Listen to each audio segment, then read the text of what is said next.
Assalamualaikum warahmatullahi wabarakatuh. Perkenalkan, nama saya Nadina Salsabila dengan NIM 210242628044. Saya dari Prodi Pendidikan Bahasa Mandarin jurusan Sastra Jerman dari offering PAI B2. Di sini saya akan mempresentasikan tentang bab 8, korupsi dan upaya pemberantasannya dalam pandangan Islam.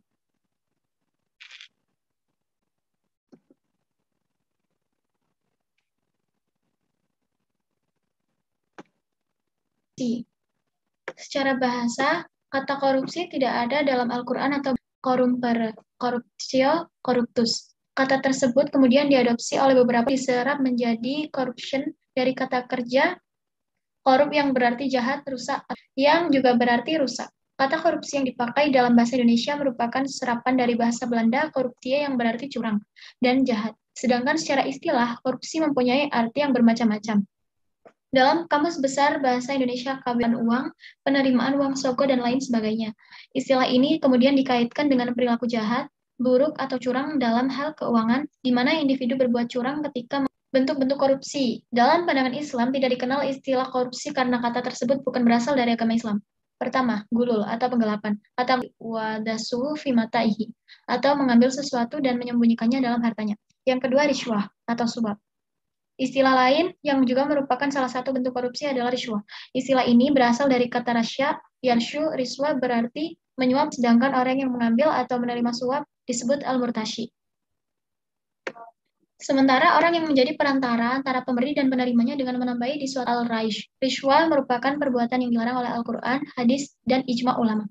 Yang ketiga ada hadiah atau gratifikasi. Yaitu pemberian sesuatu kepada orang lain atas dasar kerelaan dan tanpa mengharap sesuatu apapun selain ridha Allah. Diperbolehkan bahkan dianjurkan dalam Islam. Sariko berasal dari bahasa Arab saraga yasriku yang berarti mencuri. Termasuk dalam kategori mencuri adalah merampok, merampas, mencopet, dan memalak. Tindak pencurian merupakan korupsi adalah mencuri atau ngemplang uang negara. Uang perusahaan, uang organisasi, atau uang orang lain tanpa alasan yang sah. Dalam hukum Islam, perbuatan mencuri termasuk dalam kategori dosa besar yang dalam batas tertentu melakukan ada hianah, kehianat, atau kecurangan. Hianah adalah perbuatan tidak jujur, melanggar janji, melanggar sumpah, atau melanggar kesepakatan. Ungkapan hianat juga digunakan untuk seseorang yang melanggar atas pihak perjanjian yang dibuatnya khususnya dalam masalah muamalah atau transaksi jual beli, utang piutang, dan lain sebagainya. Hianat juga ditujukan kepada orang yang mengingkari amanat politik, ekonomi, bisnis, sosial, dan pergaulan. Hianat adalah tidak menepati amanah Allah Subhanahu wa taala. Hukum korupsi. Dalam pandangan Islam, namun semua kejahatan yang berkaitan dengan tindak pidana korupsi merupakan dosa besar. Karena dampak negatifnya bukan hanya bagi demikian, hukuman bagi para koruptor disesuaikan dengan modus kejahatan yang dilakukan. Hukuman lain bagi koruptor adalah takzir atau hukuman, mulai yang paten dan memasukkannya dalam daftar orang yang tercela atau tasyhir, penyitaan harta untuk negara, hingga hukuman mati. Hukuman ini disesuaikan dengan besar kecilnya jumlah uang atau barang. Motif-motif korupsi di Indonesia. Ada satu, motif internal. Arti motif internal dalam ini adalah melakukan korupsi.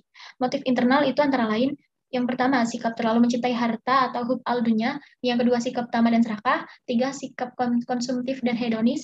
Empat, pemahaman agama yang dangkal. Dan motif eksternal. Selain motif internal, seseorang untuk melakukan korupsi. Motifnya yaitu yang pertama, adanya kesempatan dan sistem yang rapuh.